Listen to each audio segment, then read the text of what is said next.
Morning, everybody. We're joined this morning from Samoa, while we're over here in Melbourne, and KJ's actually in Melbourne, even though she's got the tropical Tongiga Falls type background. Gillian Stewart, who is known as Selafai from Savaii, who once upon a time came on a Series Global trip with us. I think was it 2015? Yes. It was, and it was a great trip. And then she absolutely fell in love with the place and has been back and has been living there pretty much ever since, working with women in business development. And we touch base once or twice a year with a group when we'd come over, usually with Swinburne or La Trobe University students. We have missed you this year. Yeah, absolutely. But it's great to chat here about what's happening. And so, Selafai, what's the general feeling now, I guess, across the board in terms of the lack of tourism, the volunteers going home, social distancing or not? Like, what does it feel like for you? Pretty normal. Pretty normal, because agriculture, our exports and our markets are strengthening. Like we've got cocoa into Hawaii now. We've got a carbon market opening up to America. We've done a virtual market. I should send you the link to it, actually. So as a COVID response initiative, because if we weren't doing our organic market because you weren't allowed to meet, in the beginning they were really serious with some of those interactions. They were serious enough that church was cancelled. So what does that tell you? Oh, that's huge. That's a significant step, hey? The church was cancelled for quite a while. So we've had a lot of activities, and you guys would, it's interesting, the story of local food and that whole thing has really started to shine in a pandemic, about people getting fearful, not having access to food. And, in Australia, we've got to import more food. People are frightened, people are scared. Whereas here, some of the ships haven't been coming in. So we've kind of looked at import substitution, and we've been running these virtual markets with local products and been bringing the truck over from Savaii with local oranges and local seaweed and whatever we can find. And then the farmers up here, our farmers have been producing local stuff, and then we've been selling it in a market to a lot of the government workers and people in town to generate income. So it's funny how agriculture is in the situation is actually finding its way. It's always been, the one that's just, we chip away, and then all of a sudden that's kind of where some money is to be made. Remittances have actually gone up, which is a bit of a worry, because I feel for the people over in Australia, New Zealand, America sending the remittances, who may be really stretched economically themselves. So there's still money flowing into the country, and quarantine program's been pretty good. They've been doing their 2 weeks in there, the seasonal workers. They tried to get them back from New Zealand where they could, because they were struggling down there. So they've kind of managed it pretty well this year, that we haven't had a case arrive from outside. And we can't stay like this forever, though. So there's still export opportunities happening, which is it kind of shines a light on that food, that markets for export for food, etc., are still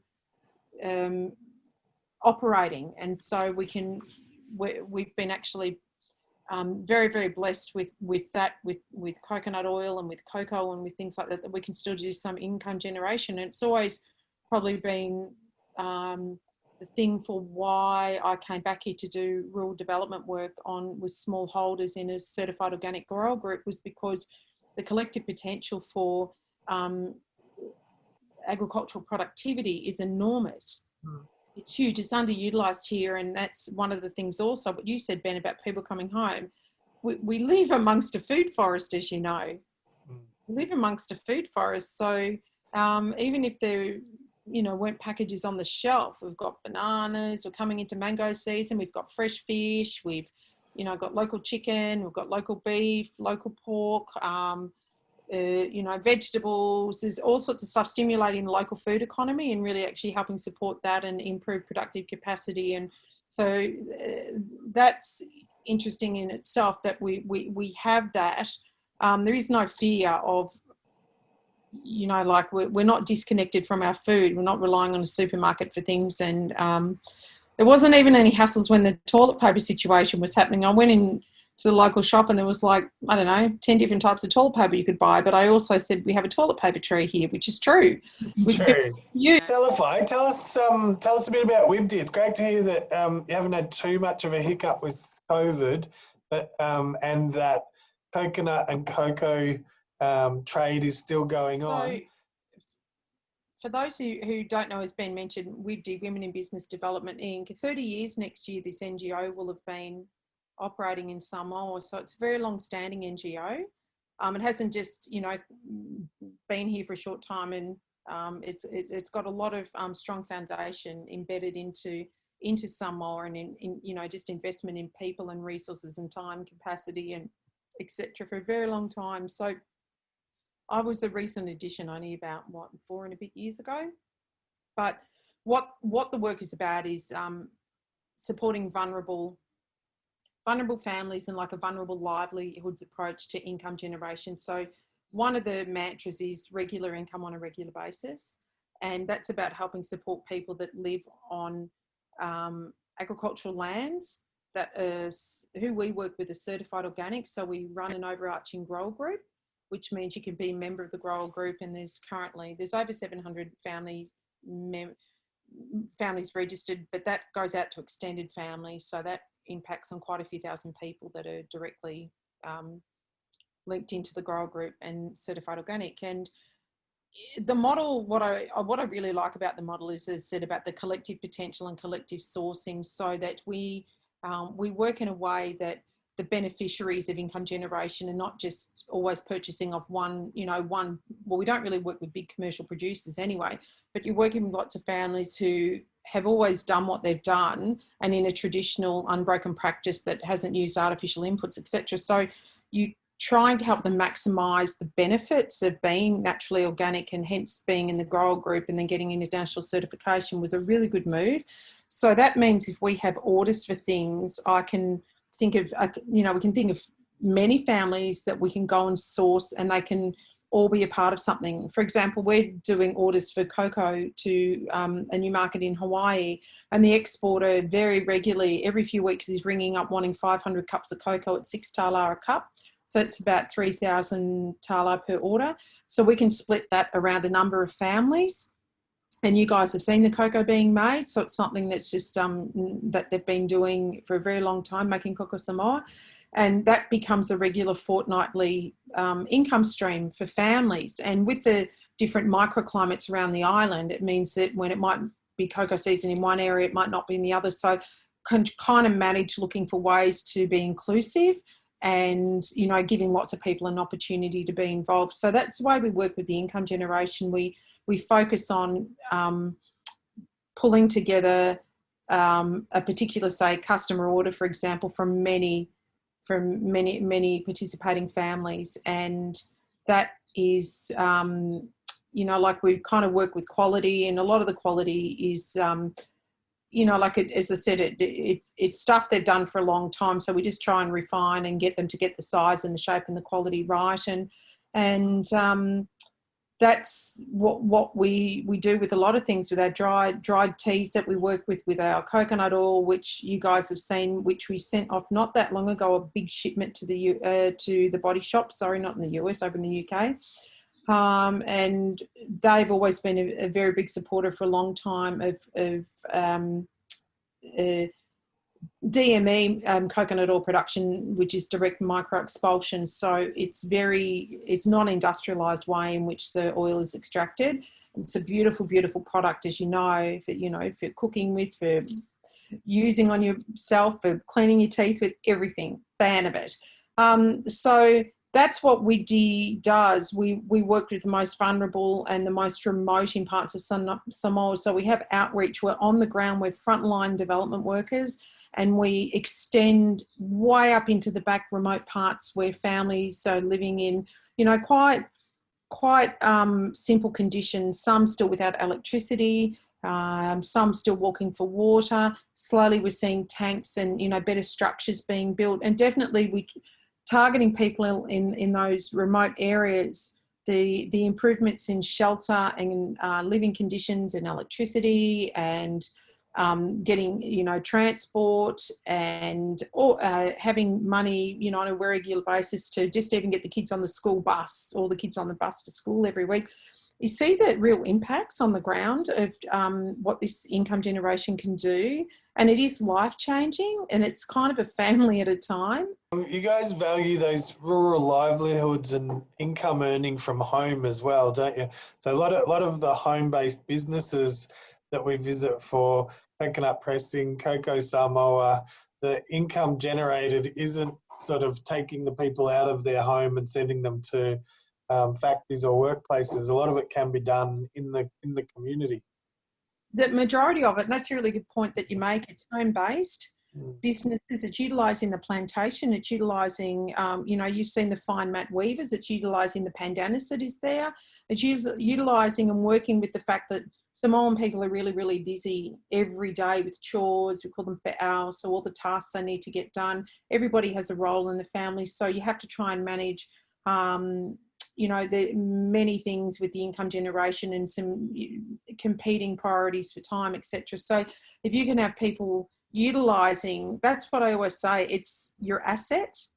Your asset is where you are with your plantation. And we may have different types of assets in Australia that we look and say, what are our capital assets? And one of them is the fact that people have land and they can grow a lot of stuff. It's real diversity how the farming system works here. It's very integrated. It's not monoculture. With most of it, it's tiered layers. So it's actually, to me, I always smile about the way agriculture is here in Samoa.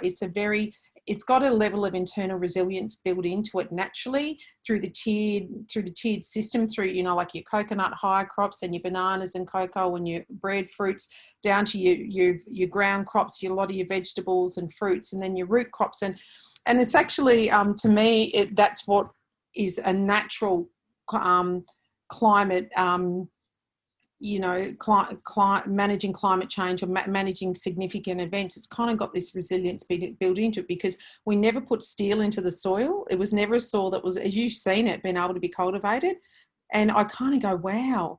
Whereas other parts of the Pacific that I've travelled to, you see monocultures and landscapes opened up. And so the Samoan landscape isn't as vulnerable. Sure, damage is done, but that's why I'm really passionate and I love it, because I love how it's the organics nature of it. You really don't see big pest or disease loads in anything. You see everything like growing together. And as I said, it's kind of like this food forest, the way things are. And so you've got things in season now and things in season later, and there's, always something different happening with it. And to me, that it's trying to work with the families and tell them you have this incredible strength. You have this asset that is in strong demand, not just here in Samoa, but overseas. So let's nurture it and work with it in the really, organic and low impact way. And let's help you develop yourselves here. Instead of having to take like a whole village off on a seasonal workers program, it's like, I'm not saying what's right or wrong, but it's like, well, let's develop your land here. And I can tell you some of the income that people are bringing in every few weeks, especially cocoa families. It's significant. Selafai, thanks to you for helping us develop that program into what it is, and for being there each year when we come back. And just a thanks or a big respect to you for taking that giant leap those many years ago and still being there so many years later. So that's a huge personal journey for you and a great connection to a place, and you're acting as a bridge in a lot of ways for us. So we're seeing your experience, and you're speaking our very local, metropolitan Melbourne agricultural organic development language, which is and it fits. So that's it's wonderful to have you as part of that relationship. So thanks. Well, I didn't know what would happen when I came in series, but you just sometimes they say faith will give you the wings to fly. Just step out of your comfort zone, just go do something. And I wouldn't change how things have happened for me. I didn't come in wrapped in cotton wool with anything. I just came and got told to go over to that island and in the deep end. And as I said, I'm here at the moment when a lot of COVID response and donor funders and the Australian government stepping in to support the Pacific. And I actually feel really proud to be in charge of some of the responsibilities for Australian money to be delivered really well on the ground.